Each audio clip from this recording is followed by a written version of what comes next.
আসসালামু আলাইকুম। আজকে আমি আপনাদেরকে দেখাবো কিভাবে সঠিক পদ্ধতিতে একটি ইলেকট্রিসিটি বিল তৈরি করা যায়। ইলেকট্রিসিটি বিল বের করতে চাইলে আমাদেরকে প্রথমে এখানে যে স্ল্যাবটা আমি রেখেছি এটা ভালো করে ফলো করতে হবে। এখানে 0 থেকে 75 ইউনিটে হলে প্রতি ইউনিটে 4 টাকা 85 পয়সা করে বিল দিতে হবে। যদি কারো 76 থেকে 200 পর্যন্ত ওঠে তাহলে মাঝখানে গ্যাপটা থাকবে 125, তাকে দিতে হবে 6 টাকা 63 পয়সা করে। যদি কারো ইউনিট উঠে 301 থেকে 400, তার গ্যাপটা হবে 100, তাকে দিতে হবে 60 টাকা 34 পয়সা। যদি কারো ইউনিট উঠে 401 থেকে 600, গ্যাপ হবে 200, তাকে দিতে হবে 11 টাকা 51 পয়সা। যদি কারো ইউনিট 600-র বেশি উঠে তাহলে তাকে দিতে হবে 13 টাকা 26 পয়সা হারে। তাহলে এটা হচ্ছে পল্লী বিদ্যুতের রুলস, আমরা এটা ভালো করে ফলো করব। এই শর্ত অনুযায়ী আমাদেরকে ইলেকট্রিসিটি বিলটা বের করতে হবে। প্রথমে আমাদেরকে এখানে আসি, যদি আমরা খেয়াল করব এখানে লেখা আছে name, meter number, present reading, previous reading. Present reading হচ্ছে আমাদের বর্তমান মিটারে যে ইউনিটটা লেখা আছে ওইটা। প্রিভিয়াস রিডিং হচ্ছে আমাদের গত মাসগুলোতে ব্যবহৃত ইউনিট। আমরা এখান থেকে প্রেজেন্ট রিডিং থেকে প্রিভিয়াস রিডিং মানে হচ্ছে গত মাসের ব্যবহৃত ইউনিটগুলো আমরা বাদ দিয়ে দেব। বাদ দেওয়ার পরে আমাদের এখানে যেটা থাকবে সেটা হচ্ছে বর্তমান মাসের ইউনিট বা কনজিউম ইউনিট। বাকিগুলো বের করতে হলে আমাদেরকে ট্র্যাক করতে হবে। এখানে ইলেকট্রিসিটি চার্জটা বের করতে হবে। এটা বের করার জন্য আমাদের এখানে যে শর্তটা আছে এই শর্তটা ফলো করতে হবে। প্রথমে লেখা আছে 0 থেকে 75 ইউনিট হইলে আমাকে 4 টাকা 85 পয়সা হারে দিতে হবে বিলটা। তো আমরা প্রথমে ইকুয়াল ব্যবহার করবো। এক্সেলের ফর্মুলা আগে ইকুয়াল ব্যবহার করতে হয়। লজিক্যাল ফাংশনের জন্য ইফ ব্যবহার করেছি আমরা। এখানে কনজিউম ইউনিট আর লেস দেন ইকুয়াল 75। তাহলে আমাদের এখান থেকে শর্তটা হচ্ছে কনজিউম ইউনিট থেকে যদি 75 ইউনিট বা তার কম হয় তাহলে 4 টাকা 85 পয়সা করে আমাদেরকে বিল দিতে হবে। এক্ষেত্রে আমরা লিখব কনজিউম ইউনিট ইন্টু 4 টাকা 85 পয়সা। তারপর আমরা কমা দিয়ে দিব। নিচে লেখার জন্য আমরা অল্টা এন্টারে ক্লিক করব, তাহলে আমাদের লাইনটা ব্রেক হয়ে যাবে। এখানে আমরা আবার লিখব ইফ ইকুয়াল ছাড়া লিখতে হবে, প্রথমবার ইকুয়াল লিখলে হবে।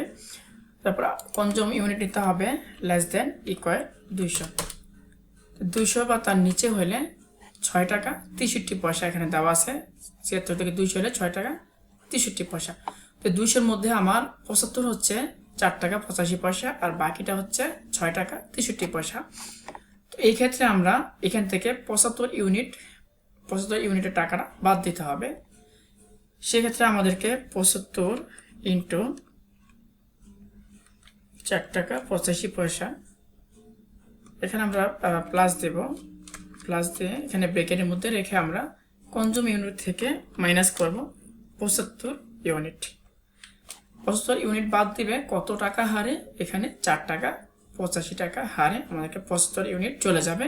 বাকি যেটা থাকবে সেটা হবে 6 টাকা 63 পয়সা। এখানে লেখা আছে 6 টাকা 63 পয়সা হারে চলে যাবে। এখানে আমরা কমা দিয়ে দিলাম, আমাদের দুইটা শর্ত শেষ। বাকিগুলো করার জন্য আমরা সহজে করার জন্য এই ইফ পর্যন্ত কপি করে নিব। কপি করার পরে আমরা অল্টা এন্টার ব্যবহার করে নিচে আসব, এখানে পেস্ট করে দিব।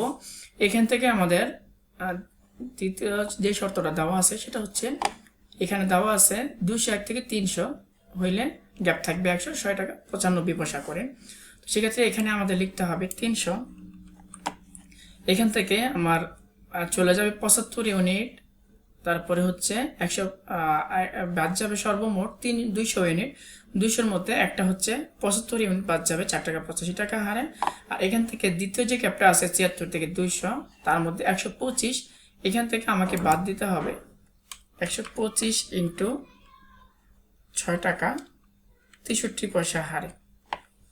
এখান থেকে 75 আর হচ্ছে 125, 75 আর হচ্ছে 125 দুটো মিলে হয় 200। তাহলে এখান থেকে একটা 75 টাকা 4 টাকা 85 পয়সা হারে চলে যাবে 75 ইউনিট, বাকি 125 ইউনিট চলে যাবে 6 টাকা 63 পয়সা হারে।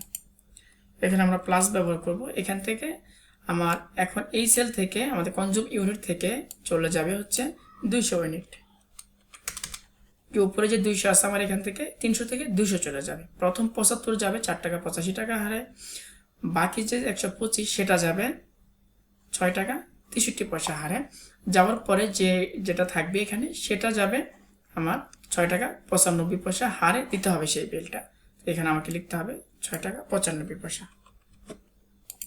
একই নিয়মে আমরা এটাকে কপি করে দেব।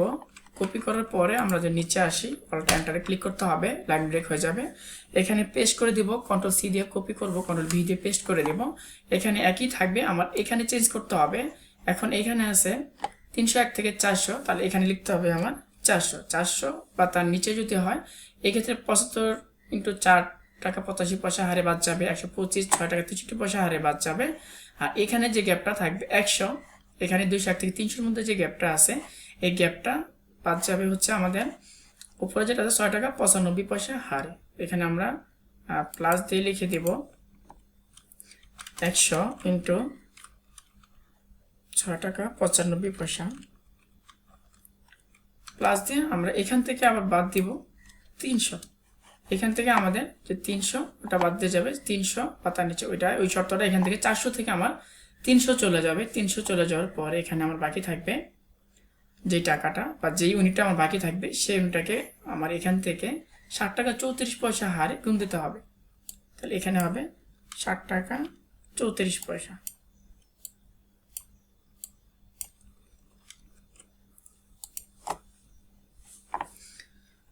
সেম নিয়মে আমরা এটাকে কপি করে নিব, control C, alt enter, control V.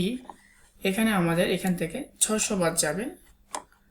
তাহলে আমাদের যদি 600 বা তার নিচে হয়, আমাদের এখানে 600 বা নিচে যেখানে লেখা আছে 401 থেকে 600 বা 600 বা তার নিচে হলে আমাদেরকে দিতে হবে এখান থেকে 75 ইন্টু 4 টাকা 85 পয়সা বাদ যাবে, 125 ইন্টু 6.63 টাকা বাদ যাবে, 100 ইন্টু 6 টাকা 95 টাকা হারে বাদ যাবে। এখানে মোট আমার বাদ যাবে হচ্ছে 400। এখানে হবে আমার 400, এখান থেকে মোট 400 বাদ যাবে। তো সেই ক্ষেত্রে আমার এখানে 75 125 200, এখানে 100 300 হয়। আর 100 বাদ যাবে, বাকি যে 100 গ্যাপ আছে এখানে 301 থেকে 400 যে গ্যাপটা আছে 60 টাকা 34 পয়সা হারে এখান থেকে বাদ দিতে হবে। আমাকে লিখতে হবে 100 ইন্টু 60 টাকা 34 পয়সা, এখানে প্লাস দিতে হবে। তাহলে আমাদের এখানে মোট বাদ যাচ্ছে 400 ইউনিট। তাহলে এখানে 600 থেকে আমার 400 ইউনিট চলে যাবে এই হারে। এখানে যে হারগুলো দেওয়া আছে এই হারে বা এই রেটে আমাদের এখান থেকে চলে যাবে। যাওয়ার পরে 400 যাওয়ার পরে বাকি যে 200 থাকবে এটা হবে, বাকি যে 200 গ্যাপ আছে এখানে 200 যেটা আছে সেটা হবে 11 টাকা 51 পয়সা করে। এখানে আমার লিখতে হবে 11 টাকা 51 পয়সা।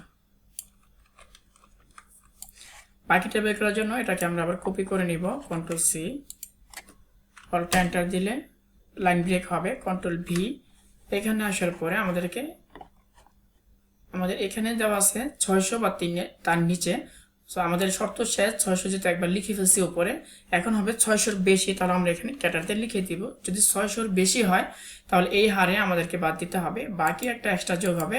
এখানে যে গ্যাপ ছিল 200, 401 থেকে 600, এই 200 বাদ যাবে হচ্ছে 11 টাকা 51 পয়সা হারে। তো এখানে আমরা 200 লিখে দিব, 200 ইন্টু 11 টাকা 51 পয়সা। এখানে প্লাস দিতে হবে, এখান থেকে আমার বাদ যাবে 600। তাহলে আমার 600 বা তার বেশি, এখন 600 বাদ যাওয়ার পরে বাকি যেটা থাকবে সেটা হবে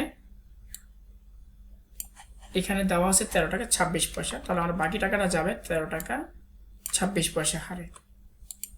এখন আমাদের সবগুলো শর্ত লেখা শেষ হলে এখানে আমরা কমা থাকবে না, শেষে আমাদের ব্রেকেট ক্লোজ করতে হবে। এখানে যে কটা শর্ত আছে ওই কটা ব্রেকেট দিতে হবে। আমাদের 1 2 3 4 5 6টা শর্ত আছে, আমরা 6টা ব্রেকেট দেব, তাহলে আমাদের অঙ্কটা ক্লোজ হয়ে যাবে।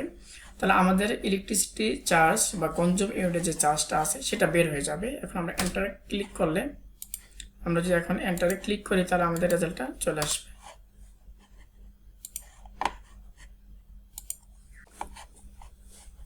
এখন এখানে আমাদের প্রত্যেকটার মধ্যে ইনটু দেওয়ার প্রয়োজন ছিল, এখানে আমরা ইনটু ব্যবহার করিনি, তা অঙ্কটা নিচ্ছে না। আমরা এখানে এন্টার দিলে অঙ্কটা হচ্ছে না। এখানে আপনার ভুল দেখাচ্ছে যে এখানে আপনারা খেয়াল করেন আমাদের প্রত্যেকটার মধ্যে এখানে ইনটু দিছি, এখানে ইনটু দেয়নি, মানে যে ইউনিটটা থাকবে সেটা 6 টাকা 63 পয়সা হারে গুণ হবে। আমরা এখানে প্রত্যেকটাতে ইনটু ব্যবহার করি নাই, তাই হচ্ছে না। প্রত্যেকটার মধ্যে আমাদেরকে আইসা ইনটু ব্যবহার করতে হবে, প্রত্যেকটার মধ্যে আমাদেরকে ইনটু দিতে হবে, এখানে আমাদেরকে ইনটু ব্যবহার করতে হবে। এখন আমরা এন্টার ব্যবহার করি তাহলে আমাদের রেজাল্টটা চলে আসে। বাকি রেজাল্টটা বের করতে চাইলে আমাদেরকে ড্রাগ করতে হবে, নিচের দিকে, তাহলে আমাদের বাকি রেজাল্ট চলে আসবে। এখানে বের করতে হবে ডিমান্ড চার্জ। ডিমান্ড চার্জটা হচ্ছে আপনার 5% বের করতে হবে। এক্ষেত্রে আমাদেরকে ইকুয়াল ইলেকট্রিসিটি চার্জ ইন্টু 5% আমাদেরকে বের করতে হবে। এন্টারে ক্লিক করব, ড্রাগ করব, বাকিগুলো চলে আসবে।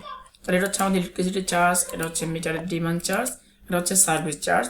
সার্ভিস চার্জ বেস এখানে দেওয়া আছে সার্ভিস চার্জ 10%, আমাদেরকে নিতে হবে electricity charge into service charge 10%। তাহলে আমার সার্ভিস চার্জটা বের হয়ে যাবে। তাহলে সার্ভিস চার্জ হচ্ছে 10%। প্রিন্সিপাল অ্যামাউন্ট এটা বের করতে হলে আমাদেরকে এখানে প্রিন্সিপাল অ্যামাউন্টটা হচ্ছে electricity charge, demand charge, service charge সবগুলো একসাথে যোগ করতে হবে। আমরা সাম ব্যবহার করব, ব্র্যাকেট ব্যবহার করব, sum bracket first cell colon last cell. এখান থেকে এখানে দিব, মাঝখানে কোলন ব্যবহার করব, তারপরে ক্লোজ ব্র্যাকেট দিব। তাহলে আমাদের এন্টার যদি ব্যবহার করি আমরা, আমাদের সবগুলো রেজাল্টই চলে আসবে। এখান থেকে আমরা বাকিগুলো ড্রাগ করে বের করে নিব। ভ্যাট 5%, আমাদেরকে এখানে প্রিন্সিপাল অ্যামাউন্ট থেকে 5% ভ্যাট দিতে হবে। 5% আমরা ভ্যাট বের করব, এন্টারে ক্লিক করলাম, তাহলে আমাদের 5% ভ্যাট চলে আসলো। অ্যামাউন্ট টু বি পেড, আমাদেরকে সর্বমোট যেই টাকাটা পেড করতে হবে সেটা হচ্ছে প্রিন্সিপাল অ্যামাউন্ট আর হচ্ছে ভ্যাট 5%, দুইটা আমাদেরকে যোগ করতে হবে। এতে আমাদেরকে সাম লিখতে হবে, সাম ব্র্যাকেট, আমরা চাইলে প্লাস অথবা আমরা এখানে ক্লোন ব্যবহার করতে পারি, তারপর হচ্ছে 5% ভ্যাট। আমাদেরকে এখানে প্রিন্সিপাল অ্যামাউন্ট আর হচ্ছে ভ্যাট এদের একসাথে নিয়ে নেব, নেওয়ার পরে আমরা এখানে ক্লোজ ব্র্যাকেট করে এন্টারে ক্লিক করব। তাহলে আমাদের মোট ইলেকট্রিসিটি চার্জ বের হয়ে আসবে। এটা হচ্ছে আমাদের ইলেকট্রিসিটি বের করার সঠিক নিয়ম। এই পদ্ধতি ছাড়া অন্য নিয়মে আমাদের সঠিকভাবে রেজাল্ট আসবে না। তাই আমরা সঠিক পদ্ধতিতে কীভাবে ইলেকট্রিসিটি চার্জ বের করতে হবে সেটা দেখাই দিলাম। Thanks for watching.